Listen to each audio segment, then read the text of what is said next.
ओम नमो भगवते वासुदेवाय नमः। जय माता दी दिव्य ज्योति चैनल के माध्यम से आज हम श्रवण करेंगे कार्तिक पूर्णिमा के व्रत की कथा। इस कथा का श्रवण करने से आपकी सभी मनोकामनाएं पूर्ण होगी और भगवान श्री हरि की कृपा से समस्त कष्ट दूर होंगे और मां लक्ष्मी की कृपा से धन धान्य कोई कमी नहीं रहेगी। तो पूरा वीडियो अंत तक जरूर से सुनिएगा। वीडियो आधा अधूरा सुनकर मत जाइएगा। हाथ जोड़कर निवेदन है, जो भी यह वीडियो अंत तक सुनेगा उसकी सारी मनोकामनाएं इस कथा को श्रवण करणी मंत्र से पूर्ण हो जाएंगे। तो चलिए वीडियो को लाइक करके चैनल दिव्य ज्योति को सब्सक्राइब करके कथा का आनंद लीजिए। गौरी पुत्र गणेश भगवान की जय बोलिए। श्री शंकर पार्वती भगवान की जय। जय श्री कृष्णा। राधे राधे मित्रों, आज कार्तिक मास की पूर्णिमा तिथि है और शुक्रवार का दिन है, जो बड़ा ही दुर्लभ संयोग है। इस पूर्णिमा को ही देव दीपावली के नाम से भी जाना जाता है। आज के दिन पवित्र नदी में स्नान विदान करने से एवं कार्तिक पूर्णिमा की कथाओं को सुनने से पूरे महीने में किए गए पूजा पाठ के बराबर फल मिलता है। आज के दिन भगवान शिव पार्वती, भगवान श्री लक्ष्मी नारायण जी और चंद्रदेव का पूजन करने से भक्तों की आर्थिक, मानसिक और शारीरिक समस्याएं दूर होती हैं। तो आज मैं आपको सुना रही हूं कार्तिक पूर्णिमा की बड़ी ही दुर्लभ कथा। तो आप लोग बड़ी ही श्रद्धा और प्रसन्न चित्त मन से इन कथाओं को पूरा अवश्य सुनिए। पौराणिक कथाओं के अनुसार एक सास बहू ने कार्तिक स्नान करने का निश्चय किया। सास कार्तिक नहाने तीर्थराज जाने लगी तो बहू ने भी साथ जाने की इच्छा जताई। सास ने बहू को यह कहते हुए मना कर दिया कि अब भी तुम्हारी कार्तिक नहाने की उम्र नहीं है, तुम बाद में जाना। यह कहकर सास तीर्थ को चली गई। सास के जाने के बाद बहू ने कुम्हार के यहां से 33 मिट्टी के कुंड मंगवाकर रख लिए। वह रोजाना रात्रि में एक कुंड में पानी भरकर रख लेती और सवेरे जल्दी उठकर स्नान कर कुंड को छत पर उल्टा रखकर विधि विधान से पूजा करती। इधर एक दिन सास की नथ नहाते हुए गंगा जी में गिर गई। उधर बहू हमेशा की तरह नहाते समय बोली, सास नहाए उड़े, मैं नहाऊं कुंडे। उसी समय अचानक गंगा जी की धारा बहू के कुंड में आ गई। उसी धारा के साथ सास की नथ भी कुंड में आ गई। बहू ने कुंड में आई नथ को देखा तो वह पहचान गई कि यह तो उसकी सास की नथ है। इस तरह दोनों को नहाते हुए पूरा 1 महीना बीत गया। सास जब वापस लौटकर घर आई तो बहू ने सास की खूब आव भगत की। उसी समय सास ने देखा कि उसकी गंगा में हुई नथ बहू ने पहन रखी है, तो सास ने पूछा, यह नथ तुम्हारे पास कहां से आई? बहू ने पूरी घटना अपनी सास को बता दी कि कैसे उसके कुंड में गंगा जी की धारा आ गई थी और उसी धारा के साथ बहकर यह नथ उसके पास आई थी। सास को इस घटना पर बहुत आश्चर्य हुआ, लेकिन वह चुप रही। कुछ समय बाद कार्तिक स्नान के बाद सास ने ब्राह्मणों को भोजन कराने की इच्छा व्यक्त करते हुए बहू से कहा कि मुझे ब्राह्मणों को भोजन कराना है। इस पर बहू ने आग्रहपूर्वक सास से विनती की कि माँ जी, आप 4 ब्राह्मणों को भोजन कराना चाहती हैं तो मेरे भी जोड़ दें, क्योंकि मैंने भी कार्तिक स्नान किया है। बहू की बात सुनकर सास ने फिर प्रश्न किया कि तुम कहाँ कार्तिक नहाई हो? गंगा तीर्थ तो मैं जाकर आई हूं। तब बहू ने सासू मां को छत पर ले जाकर वह कुंड दिखाए जिसमें उसने कार्तिक स्नान किया था। सास ने देखा कि मिट्टी के कुंड सोने के हो गए हैं। ये देखकर सास ने बहू से कहा कि बहू, तुम्हारा भाग्य अच्छा है, जो गंगा की धारा कुंड में आ गई, सारे कुंड सोने के हो गए। मैं अहंकारवश तीर्थ गई थी, लेकिन वहां भी मुझे कुछ नहीं मिला। तुमने सच्ची श्रद्धा और भक्ति से कार्तिक स्नान किया है, इसलिए भगवान तुम्हें इतना सब कुछ यहीं दे रहे हैं। प्रिय भक्तों, चली अब हम आपको सुनेंगे दूसरी पौराणिक कथा। तब तक दिव्य ज्योति चैनल को सब्सक्राइब करके, वीडियो को शेयर करके कमेंट में जय मां लक्ष्मी जरूर लिख दे। एक कथा के अनुसार तारकासुर नामक एक राक्षस था। उसके 3 पुत्र थे, तारकक्ष, कमलाक्षण, माली।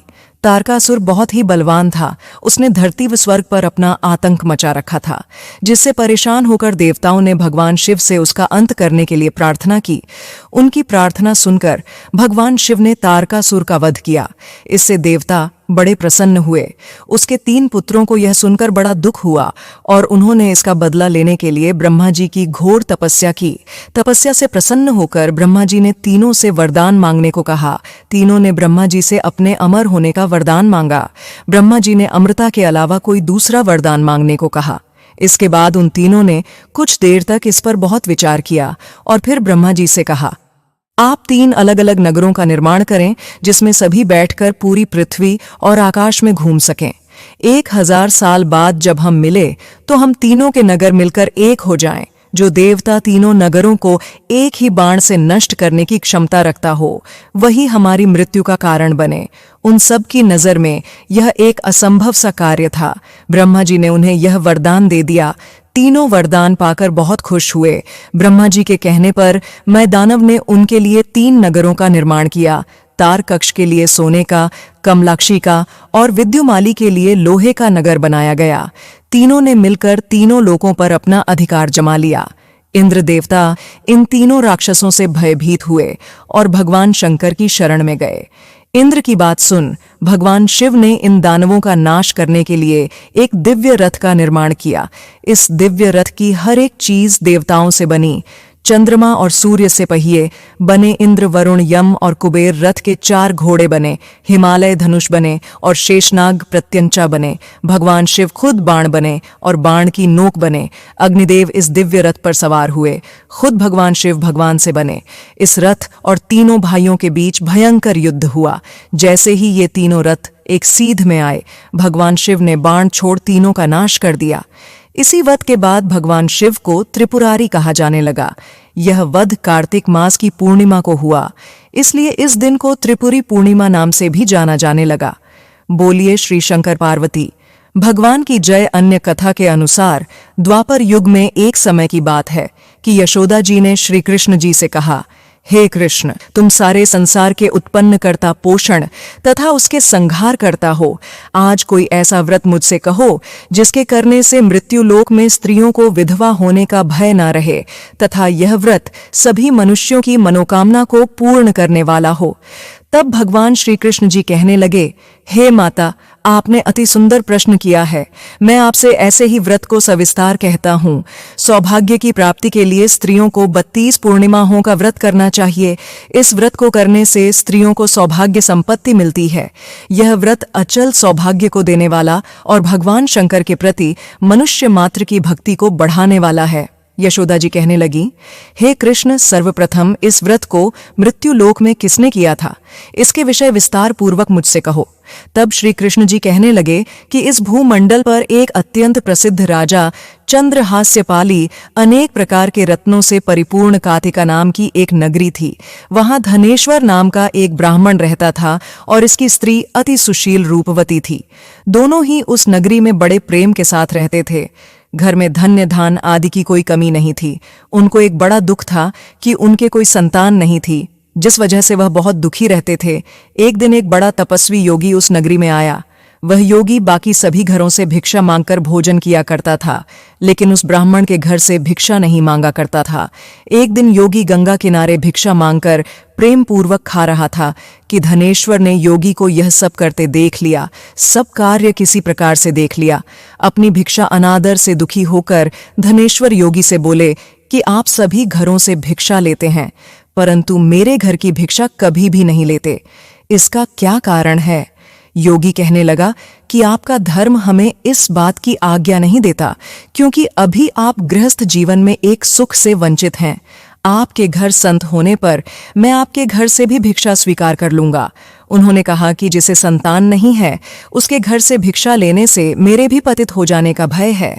धनेश्वर यह सब बात सुनकर बहुत दुखी हुआ और हाथ जोड़कर योगी के पैरों पर गिर पड़ा तथा दुखी मन से कहने लगा कि आप मुझे संतान प्राप्ति के उपाय बताइए।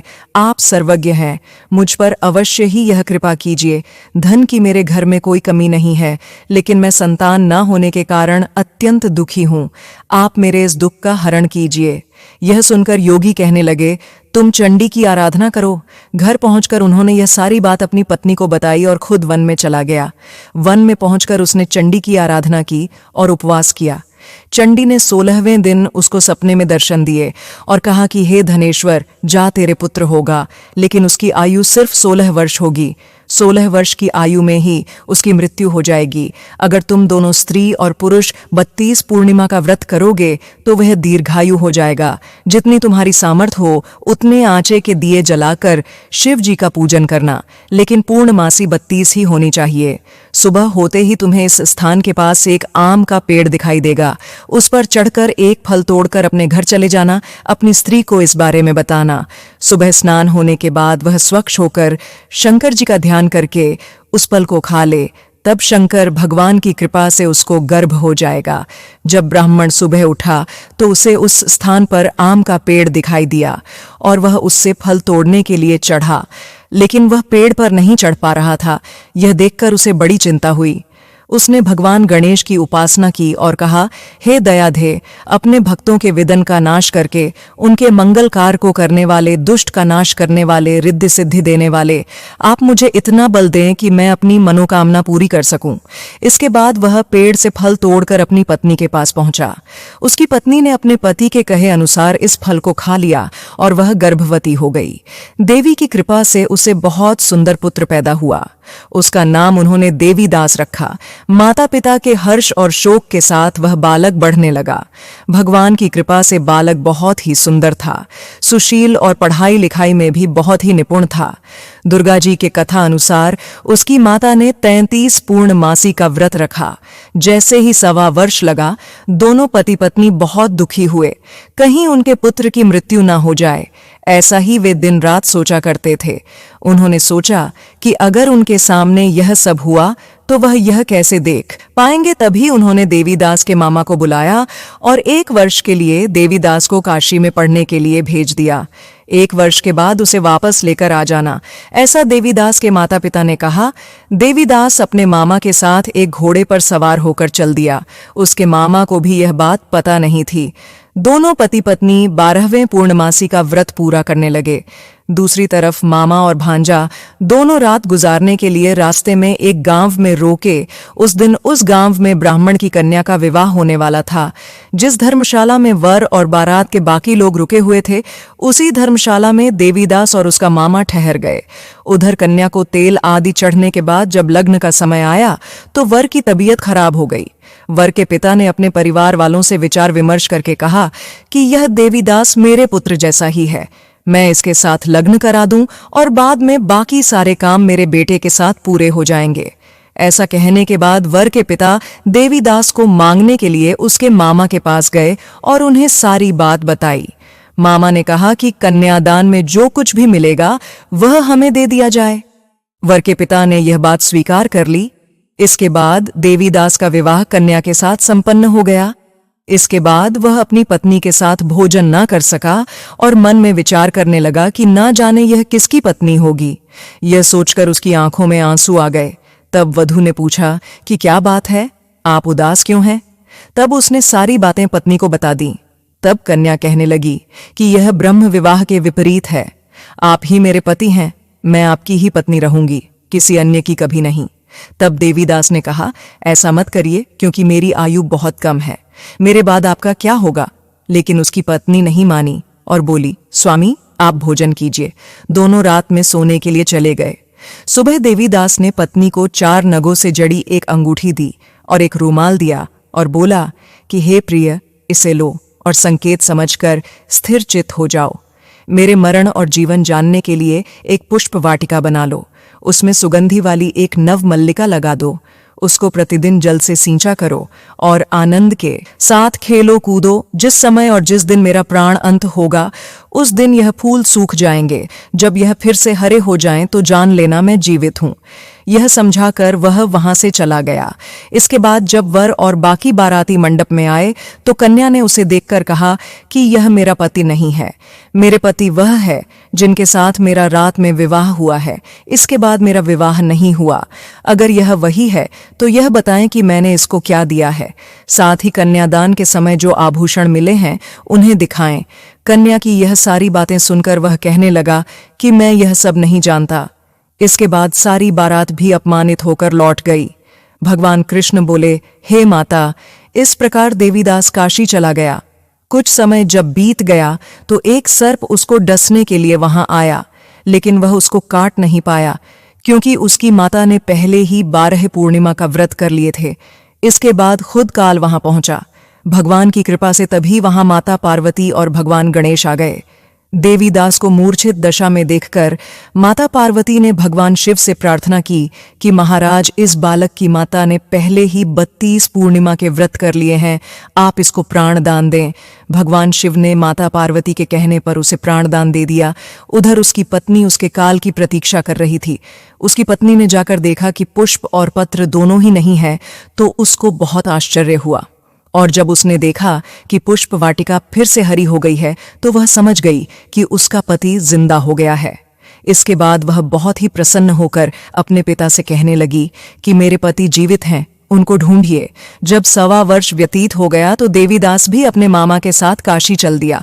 इधर उसकी पत्नी के परिवार वाले उन्हें ढूंढने के लिए जा ही रहे थे कि उन्होंने देखा कि देवीदास और उसका मामा उधर ही आ रहे थे। उसको देखकर उनके ससुर बहुत प्रसन्न हुए और उसे अपने घर ले आए। वहां सारा नगर इकट्ठा हो गया और कन्या ने भी उसे पहचान लिया। देवदास ने इसके बाद अपनी पत्नी और मामा को लेकर वहां से चल दिया। उसके ससुर ने भी उसे बहुत धन दहेज दिया। जब वह अपने घर की तरफ चल रहा था तो उसके माता पिता को लोगों ने खबर दी कि तुम्हारा पुत्र देवीदास अपनी पत्नी और मामा के साथ आ रहा है। ऐसा समाचार सुनकर पहले तो उन्हें विश्वास नहीं हुआ, लेकिन जब देवीदास आया और उसने अपने माता पिता के पैर छुए तो देवीदास के माता पिता ने उनका माथा चूमा और दोनों को अपने ने सीने से लगा लिया।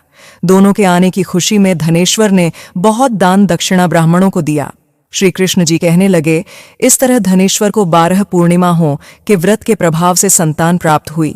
जो स्त्रियां इस व्रत को करती हैं वह जन्म जन्मांतर तक वैधव्य का दुख नहीं भोगत और सदैव सौभाग्यवती रहती हैं। यह मेरा वचन है। यह व्रत संतान देने वाला और संतान की रक्षा करने वाला है और साथ ही साथ सभी मनोकामनाओं को पूरा करने वाला है। मित्रों, इस बार कार्तिक पूर्णिमा सोमवार के दिन पड़ रही है, जो बड़ा ही दुर्लभ संयोग है। तो आज के दिन सोमवार की व्रत कथा को भी अवश्य सुनना चाहिए और उसके बाद भगवान शिव और माता पार्वती की एक बड़ी ही सुंदर मनोकामनाओं को पूरी करने वाली कथा को भी सुनेंगे। तो आप लोग पूरी कथाओं को बड़े ही ध्यान से सुनिए। जय एक साहूकार था जो भगवान शिव का अनन्य भक्त था।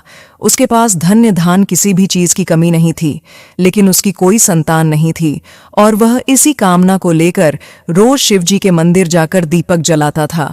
उसके इस भक्ति भाव को देखकर एक दिन माता पार्वती ने शिव जी से कहा कि प्रभु, यह साहूकार आपका अनन्य भक्त है, इसको किसी बात का कष्ट है तो आपको इसे अवश्य दूर करना चाहिए। शिव जी बोले, हे पार्वती, इस हुक्कार के पास पुत्र नहीं है, यह इसी से दुखी रहता है। माता पार्वती कहती हैं कि हे ईश्वर, कृपा करके इसे पुत्र का वरदान दे दीजिए। तब भोलेनाथ ने कहा कि हे पार्वती, साहूकार के भाग्य में पुत्र का योग्य नहीं है। ऐसे में अगर इसे पुत्र प्राप्ति का वरदान मिल भी गया तो वह केवल 12 वर्ष की आयु तक ही जीवित रहेगा। यह सुनने के बाद भी माता पार्वती ने कहा, हे प्रभु, आपको इस साहूका को पुत्र का वर देना ही होगा, अन्यथा भक्त क्यों आपकी सेवा या पूजा करेंगे।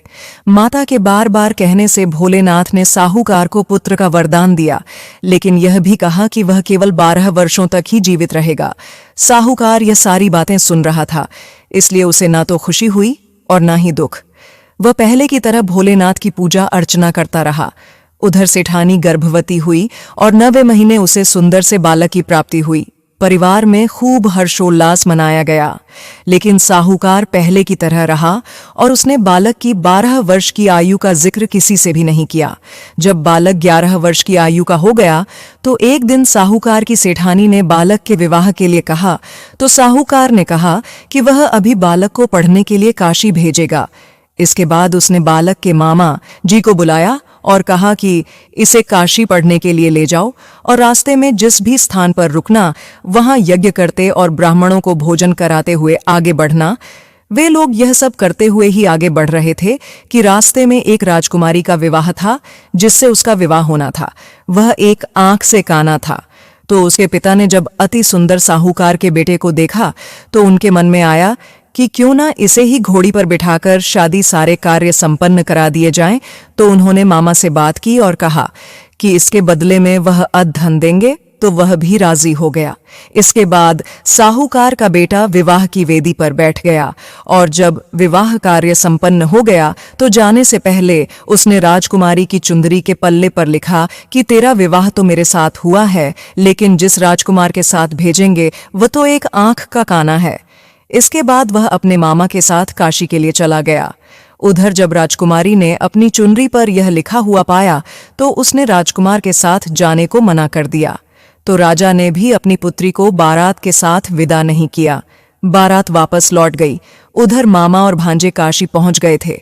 एक दिन जब मामा ने यज्ञ रचा रखा था और भांजा बहुत देर तक बाहर नहीं आया तो मामा ने अंदर जाकर देखा तो भांजे के प्राण निकल चुके के थे। वह बहुत परेशान हुए, लेकिन सोचा कि अभी रोना पीटना मचाया तो ब्राह्मण चले जाएंगे और यज्ञ का कार्य अधूरा रह जाएगा। जब यज्ञ संपन्न हुआ तो मामा ने रोना पीटना शुरू किया। उसी समय शिव पार्वती उधर से जा रहे थे तो माता पार्वती ने शिवजी से पूछा कि हे प्रभु, यह कौन रो रहा है? तभी उन्हें पता चलता है कि यह तो भोलेनाथ के आशीर्वाद से जन्मा साहूकार का पुत्र है। तब माता पार्वती कहती हैं कि हे स्वामी, इसे जीवित कर दें, अन्यथा रोते रोते इसके माता पिता के प्राण निकल जाएंगे। तब भोलेनाथ ने कहा कि हे पार्वती, इसकी आयु इतनी ही थी, सोवा भोग चुका, लेकिन मां के बार बार आग्रह करने पर भोलेनाथ ने उसे जीवित कर दिया। लड़का ओम नमः शिवाय कहते हुए जी उठा और मामा भांजे दोनों ने ईश्वर को धन्यवाद दिया और अपनी नगरी को ओर लौट गए। रास्ते में वही नगर पड़ा और राजकुमारी ने उन्हें जान लिया। तब राजा ने राजकुमारी को साहूकार के बेटे के साथ बहुत सारा धन्य धान देके विदा किया। उधर साहूकार और उसकी पत्नी छत पर बैठे थे।